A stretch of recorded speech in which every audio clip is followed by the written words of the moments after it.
Eh, ok amigos, parto esta segunda parte con lo que le había dicho, que esta declaración de intenciones o de las primeras ideas que tengo respecto a lo que debería estar sí o sí mejorado en esta nueva constitución, o sentadas las bases en esta nueva constitución para que mejoren las leyes que regulen cada uno de estos distintos temas que voy a mencionar.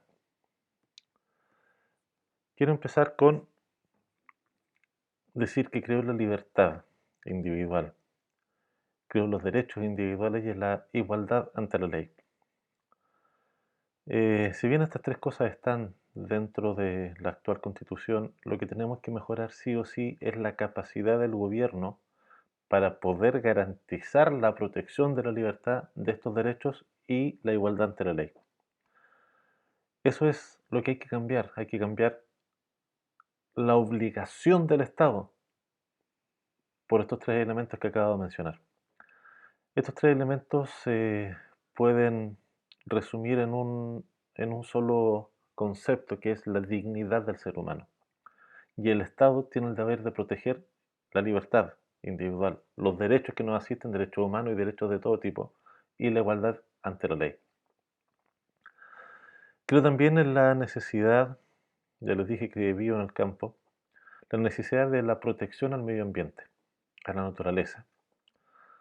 Eh, durante mucho tiempo hemos sido una sociedad demasiado depredadora de los recursos naturales.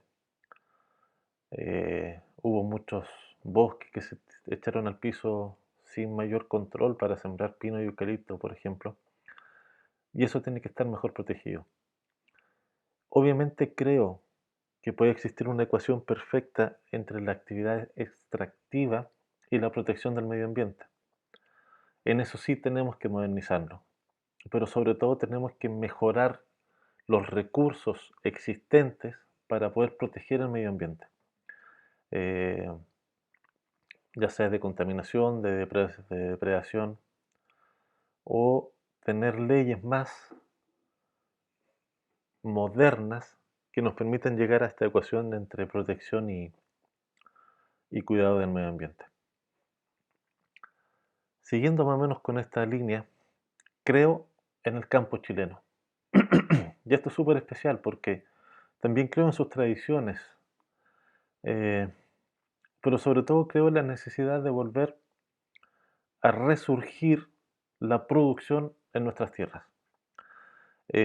Aquí no podemos echar al mismo saco a los grandes productores, a los dueños a los latifundistas, que sé yo, con los pequeños productores agrícolas. Estos pequeños productores agrícolas, estos pequeños seres que viven en el campo, tienen generalmente actividades de autosubsistencia, un par de animales, un par de siembras, pero es difícil para ellos producir en el campo como para poder crecer, sobre todo económicamente. Y eso ha llevado a que muchos hijos de campesinos, hoy en día de pequeños campesinos que a lo mejor heredaron sus tierras de sus padres, de sus abuelos, los hijos de estos pequeños campesinos difícilmente se quedan en el campo y se van a la ciudad, donde pierden muchas libertades, donde tienen que llegar a trabajos que de repente nadie más quiere, porque también hay una relación bastante directa todavía entre vivir en los campos, sobre todo los campos más apartados, y la capacidad que tienes para poder educarte. Creo que el Estado debe apoyar sobre todo a estos pequeños campesinos para volver a cultivar la tierra. Durante un periodo de nuestra historia, la novena región se le llamaba el granero de Chile, y eso ya no ocurre. Dejamos que llegaran grandes empresas internacionales a monopolizar nuestras semillas, por ejemplo, y eso no puede ser.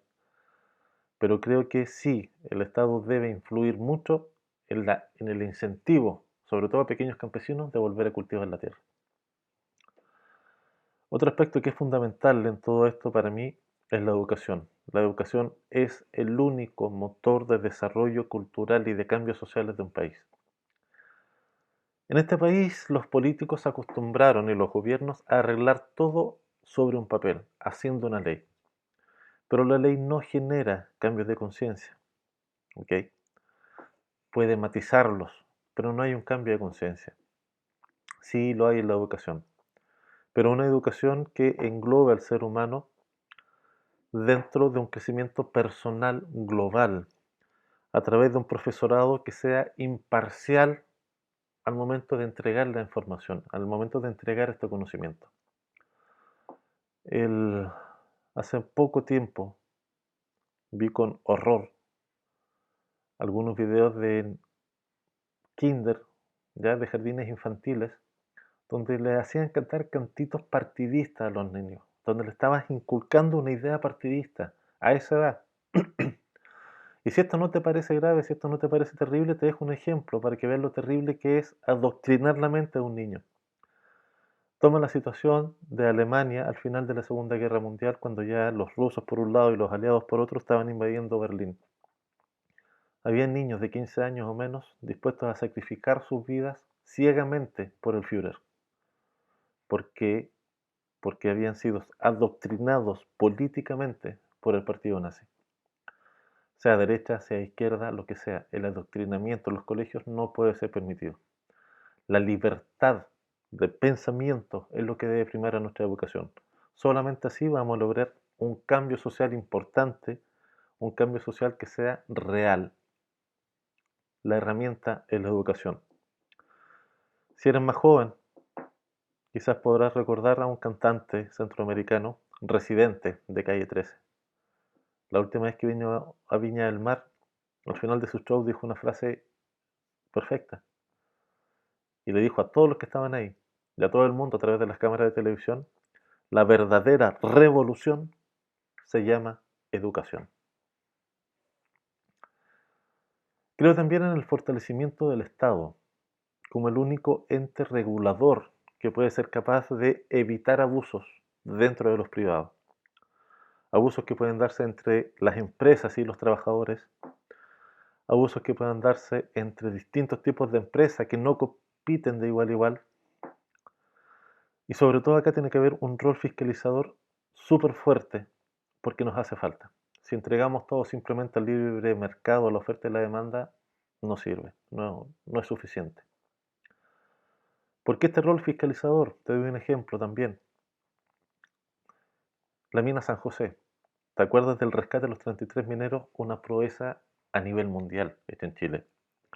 Pero cuando ocurre el accidente en la mina San José, una de las principales preguntas que había dando vuelta era: ¿dónde estaba la fiscalización del Estado? ¿Quién fiscalizó el funcionamiento de la mina? ¿Quién fiscalizó la seguridad dentro de esa mina? Y no había fiscalización. Y así no hay fiscalización en un montón de obras, en un montón de empresas, y el empresario lo que quiere es ganar dinero. Y si puede hacer cosas ilegales para aumentar esa ganancia, lo va a hacer. Es el Estado el que tiene que regular eso. Y hay muchos candidatos presidenciales que han dicho: el Estado tiene que achicarse. No, el Estado debe fortalecerse. Si no, caemos simplemente en una ley de oferta y la demanda y el más grande se come el más chico. En este sentido, creo que todas nuestras leyes, todo nuestro ordenamiento jurídico debe estar centrado en la realización del ser humano de manera integral. No podemos dejar fuera elementos que son absolutamente importantes. El ser humano es un ser biológico, es un ser espiritual, psicológico y es un ser social. Y todas esas esferas del ser humano tienen que estar protegidas y contenidas dentro del ordenamiento jurídico del país. Aquí, por ejemplo, echo en menos mayores leyes que faciliten el deporte. Que tú puedas a través del deporte vivir. Un deportista acá en Chile se muere de hambre, tiene que trabajar en otra cosa y no puede entrenar como debe entrenar. A menos que sea futbolista, a menos que sea tenista de élite. En este país, por ejemplo, no están bien resguardadas el arte, la música, el teatro. Y te cito a un cómico chileno que es casi un filósofo chileno, Coco Legrand. Y él decía con mucha razón: el derecho a reír, el derecho a entretenerte, también es un derecho humano. Dentro de este ordenamiento jurídico creo también que el sistema de justicia, todos los que están en el sistema de justicia, incluidos los tribunales, deben estar al servicio de la ciudadanía y no por sobre la ciudadanía. Te conté que trabajé en tribunales de justicia. Y creo que acá una de las cosas importantes es que los jueces deben hacerse responsables de alguna de sus decisiones o parte de esas decisiones. ¿Por qué lo digo? Te pongo un ejemplo igual dramático, horrible, pero que ocurrió hace muy poco y lo debes tener en tu memoria. Ámbar. Ámbar perdió la vida porque nuestro sistema de justicia dejó en libertad a una persona que no debería haber estado libre, que debería haber seguido en la cárcel. Porque lo dejaron en libertad aun cuando habían informes que decían lo contrario. ¿Dónde está la responsabilidad por la muerte de esa joven? Nuestros jueces tienen un poder enorme, de todos los niveles de tribunales, y ese poder debe venir con responsabilidad. Quiero también hablar acá, para terminar esta parte, ¿ya? Esta parte voy a tener que dividirla en dos partes para poder subirlo a este canal, que creo en la libertad de pensamiento y en la libertad de culto. Creo que la libertad de poder creer en algo es absoluta. Y creo que la libertad de pensamiento también debe serlo. No voy a andar más en este tema porque es claro y es conciso. Y para terminar, quiero decir que creo que las Fuerzas Armadas de orden y seguridad deben estar sometidas y deben estar fiscalizadas por la autoridad civil.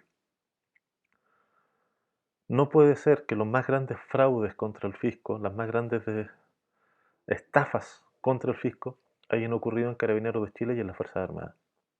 Nuevamente, fiscalización. No puede ser que la mayoría de los perdigones en las escopetas antimotines disparadas por Carabineros hayan sido con munición ilegal. Los balines tenían centro metálico. ¿Quién fiscalizó eso? ¿Quién fiscalizó la compra de esos elementos? Lamentablemente ya no podemos dejarles a Carabineros y a las Fuerzas Armadas la autofiscalización, tiene que ser externa. Y te pongo un ejemplo para que lo comentes, ¿ya? Y que hay mucha gente que odia Estados Unidos, pero en Estados Unidos, que alguien se quede con $1 fiscal dentro de una institución pública, le caen las penas del infierno. Y acá hemos visto con una pasividad pasmosa de toda nuestra elite política, generales que han defraudado al fisco, y nada, ¿qué más decir del desfalco en Carabineros? Creo que esta fiscalización dentro de las Fuerzas Armadas también debe ser para que dentro de estas instituciones no tengamos dioses del Olimpo que son oficiales, más el resto de los componentes, sobre todo en Carabineros y en Gendarmería. Las condiciones de los gendarmes de más bajo rango son terribles dentro de las cárceles. Y sí debo decir que yo soy una persona que cree en Carabineros de Chile y que con una adecuada fiscalización puede volver a ser una de las instituciones en las que más confía la sociedad chilena. Voy a dejar hasta aquí esta parte, ¿ya? Voy a seguir con una segunda tanda de cosas que pienso y eso va a estar en el video número 3 que puedes ver a continuación. De lo que he dicho, si quieres comentar, déjalo abajo en tus comentarios y gracias por ver este video, simplemente gracias.